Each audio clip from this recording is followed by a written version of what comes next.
तो आप सभी को प्रभु यीशु का जय यीशु। आशा करते हैं कि आप सब अपने घरों में सकुशल हैं। आज मुझे बहुत ही हर्ष महसूस हो रहा है, बहुत ही खुशी महसूस हो रहा है कि आज फिर हमें प्रभु यीशु को जानने का, उनके बारे पढ़ने का मौका मिल रहा है। प्रभु यीशु का अनुसरण करना हर युग में बहुत ही कठिन रहा है। एक ऐसा आसान नहीं है कि प्रभु यीशु का अनुसरण करना।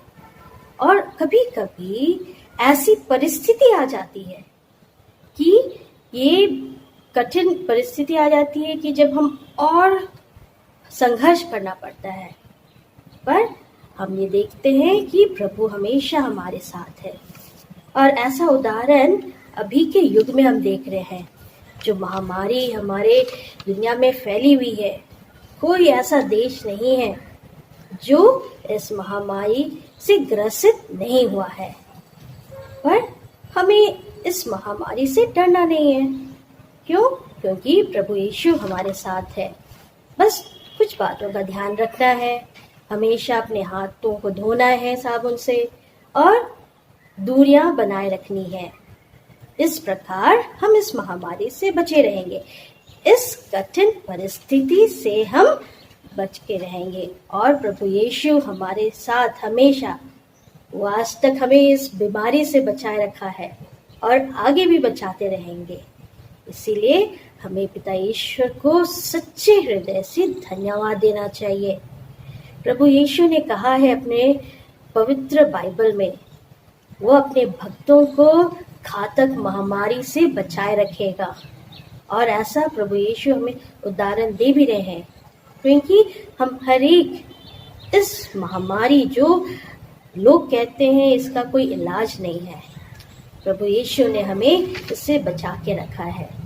इसीलिए हमें अपने विश्वास में और आगे बढ़ते रहना है और प्रभु यीशु को धन्यवाद देना है हर एक बात के लिए, ताकि हम ऐसी परिस्थिति, कोई भी परिस्थिति आ जाए, कोई भी मुश्किल आ जाए, प्रभु यीशु के साथ रहकर बहुत ही साहसपूर्ण इस परिस्थिति का सामना कर सकेंगे। बच्चों, इस वर्ष आप विश्वास प्रशिक्षण श्रृंखला संस्कार पुस्तक 6 से प्रशिक्षण प्राप्त करेंगे। कौन सा? विश्वास प्रशिक्षण श्रृंखला संस्कार पुस्तक 6। आपको याद होगा कि आपने कितने संस्कार ग्रहण किए हैं? हाँ, 3। अभी तक आपने 3 संस्कार ग्रहण किए हैं। वो कौन कौन से हैं? पहला स्नान संस्कार, दूसरा है पुनर्मिलन संस्कार, तीसरा है पवित्र यूक्रिस्ट संस्कार। आप छोटे थे, आपको याद नहीं होगा, आपके माता पिता ने आपको बताया होगा कि आप बाल्यावस्था में स्नान संस्कार ग्रहण किए हैं। अब इस स्नान संस्कार द्वारा क्या होता है? हम ईश्वर के पुत्र और पुत्रियां कहलाते हैं। हम स्नान संस्कार ग्रहण करते हैं तो फिर हम ख्रिस्तीय विश्वासी के परिवार के एक सदस्य बन जाते हैं। बड़े होते हो तब कौन सा संस्कार ग्रहण करते हो? पुनर्मिलन संस्कार। पुनर्मिलन संस्कार, जब हम कभी जाने अनजाने में कोई गलती कर जाते हैं, तब हम यह संस्कार ग्रहण करते हैं। इससे क्या होता है कि हम प्रभु यीशु से जो दूर चले गए थे, अब फिर वापस आ जाते हैं, उनके करीब आ जाते हैं इस पुनर्मिलन संस्कार के द्वारा। फिर तीसरा आपने कौन सा ग्रहण किया है? तीसरा संस्कार आपने परम प्रसाद ग्रहण या फिर पवित्र यूक्रिस्ट संस्कार आपने ग्रहण किया है। यह परम पवित्र यूक्रिस्ट जो है, आप पहली बार प्रभु यीशु को परम प्रसाद के द्वारा अपने जीवन में ग्रहण किए। ऐसा करने से ईश्वर और आपके बीच में आपने एक गहरा और सुदृढ़ रिश्ता बना लिया है। तो आपने कितने संस्कार ग्रहण कर लिए अभी तक? कौन कौन से? पहला स्नान संस्कार, फिर दूसरा पुनर्मिलन संस्कार, फिर तीसरा कौन सा? पवित्र यूक्रिस्ट संस्कार। हाँ, आपने इन तीनों संस्कारों को ग्रहण किए हैं और इस संस्कारों द्वारा आपने अनुभव किया होगा प्रभु ईश्वर का आशीष आपके जीवन में हमेशा आपको आपके जीवन में अग्रसर होने में, आगे बढ़ने में मदद करता है। अब बताओ बच्चों, और कितने संस्कार बाकी है? 4। प्रभु ईश्वर ने 7 संस्कारों की स्थापना की है। पहला 3 आपने तो ग्रहण किए। कौन कौन से? स्नान संस्कार, फिर पुनर्मिलन संस्कार, फिर पवित्र यूक्रिस्ट संस्कार। फिर आप और थोड़े बड़े होंगे, प्रभु ईश्वर को और अच्छे से जानने लगेंगे, तब आप दृढ़ीकरण संस्कार ग्रहण करेंगे। दृढ़ीकरण संस्कार आपने देखा होगा हमें बिशप स्वामी देते हैं और बिशप स्वामी की उपस्थिति में ही हम दृढ़ीकरण संस्कार ग्रहण करते हैं। फिर से हम ईश्वर और अपने संबंध को और भी सुदृढ़ बना लेते हैं, वो दृढ़ीकरण संस्कार के द्वारा। फिर आप देखोगे रोगी विलेपन संस्कार। रोगी विलेपन संस्कार क्या होता है? रोगी मतलब कोई भी बीमारी। जब कोई व्यक्ति किसी भी उम्र का हो, चाहे वो छोटा हो या बड़ा हो, किसी भी तरह की बीमारी से ग्रसित हो जाता है और वो बुरी तरह उस बीमारी के कारण पीड़ित हो जाता है, तब हमें रोगी विलेपन संस्कार दिया जाता है। और बच्चों, आपको पता है कई बार इस रोगी विलेपन संस्कार द्वारा उस रोगी को चंगाई प्राप्त होती है। जो भी बीमारी उसे लगी है, जो भी रोग उसको लगा है, उस रोग से उसे चंगाई प्राप्त करती है। तो है ना कितनी अच्छी बात जो प्रभु ईश्वर ने हमें इस संस्कार के द्वारा दिया है। जब युवक युवतियां बड़े हो जाते हैं, तब प्रभु ईश्वर उन्हें पारिवारिक जीवन जीने के लिए आमंत्रित करता है। ईश्वर चाहते हैं कि वे प्रेम से रहें, इसलिए वे विवाह संस्कार ग्रहण करते हैं। यह संस्कार उन्हें अच्छी कलीसिया बनाने में मदद करता है। इसलिए वे कौन सा संस्कार में बनते हैं? विवाह संस्कार, और एक सुंदर कलीसिया का निर्माण करते हैं।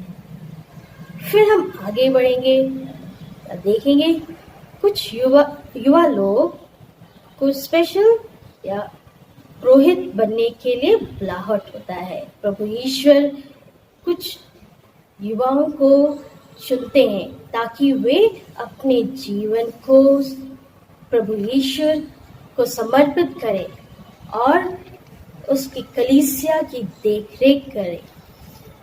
ऐसे लोग अपने जीवन प्रभु ईश्वर को समर्पित करते हैं और अपनी कलीसिया की अगुवाई करते हैं और उनकी कलीसिया, जो ईश्वर की कलीसिया है, उनकी देखरेख, उनका मार्गदर्शन करने में मदद करते हैं।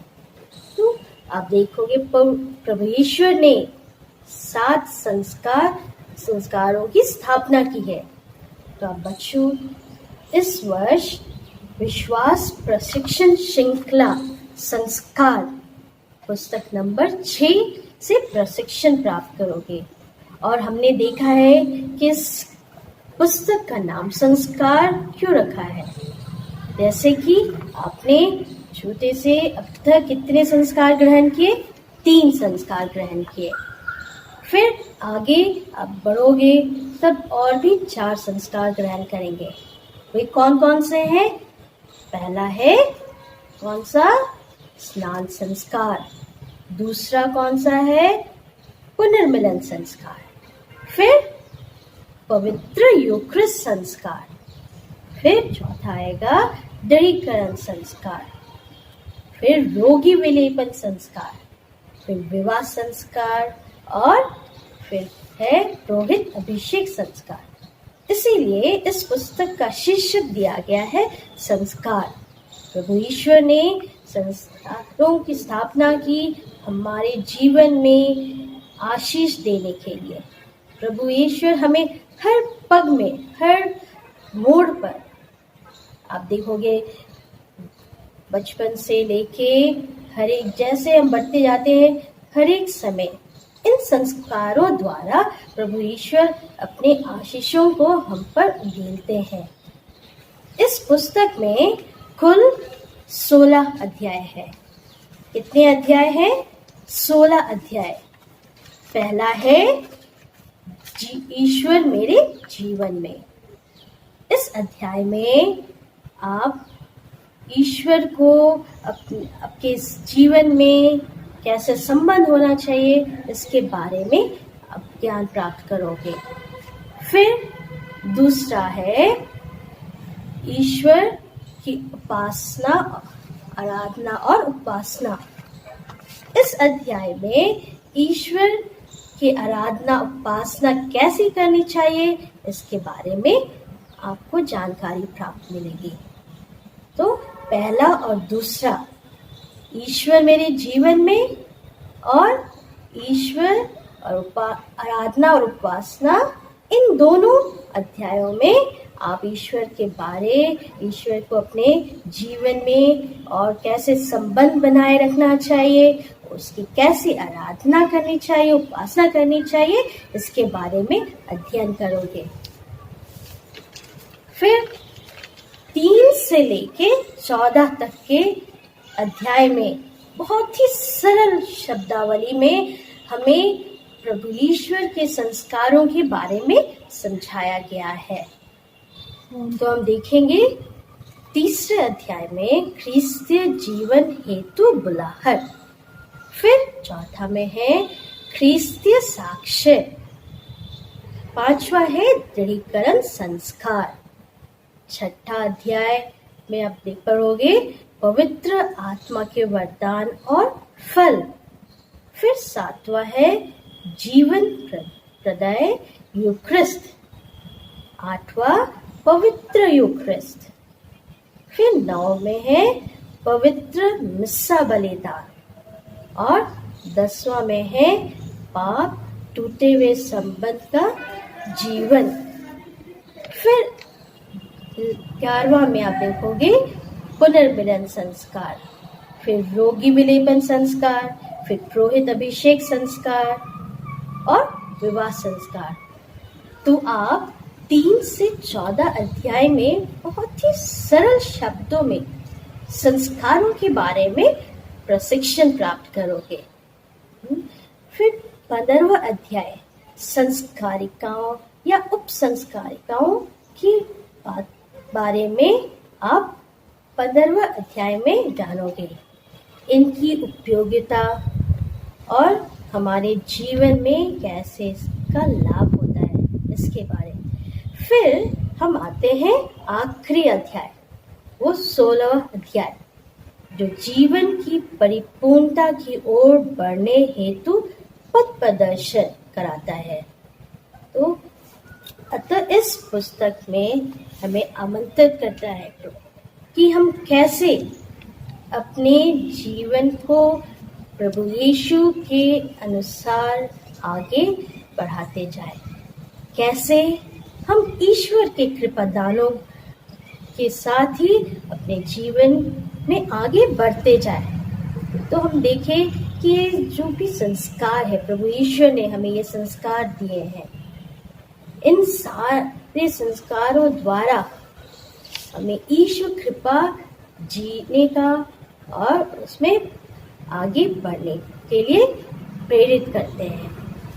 अब हम इस पुस्तक के पहले अध्याय के बारे में जानेंगे।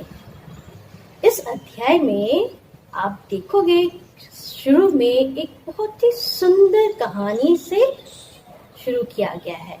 यह अध्याय जो ईश्वर मेरे जीवन में एक कहानी के द्वारा हमें और भी अच्छे से बताने की कोशिश करते हैं। यह कहानी है एक आम के वृक्ष का। वो अपने बारे में बताता है कि एक माली हुआ करता था। उस माली का नाम एंथनी था। यह माली एक बार एक आम की गुठली को गमले में लगाया और उसे प्रतिदिन पानी दिया करता था, उसमें खाद डाला करता था। फिर उस गुठली में अंकुरित हुआ। अंकुर जब आए उस गुठली में तो माली ने क्या किया, उस बगिया में एक गड्ढा खोदा, उस गड्ढे में खाद डाला, उसे तैयार किया।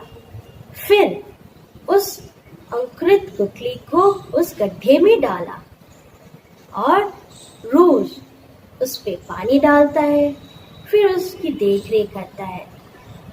वो माली जो एंथनी है उसे बहुत ही प्यार से अपने बच्चे की तरह देख रेख करता है। और फिर समय बीतने पर यह आम जो है, आम की गुठली उसने लगाई थी, वो एक बहुत ही बड़ा वृक्ष बन जाता है। और इस वृक्ष में बहुत ही सुंदर मीठे खट्टे मीठे फल लगने लगते हैं। वो आम का वृक्ष भी खुश है और एंथनी भी खुश है।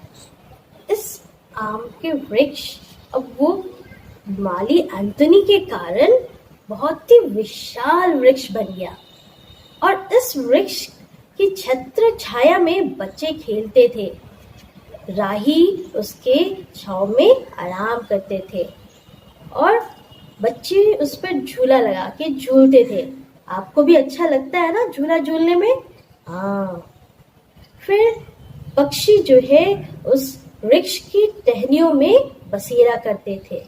यह सब देखकर आम का वृक्ष बहुत ही खुश था और वो सारी अपनी खुशियां का श्रेय उस माली को देता है।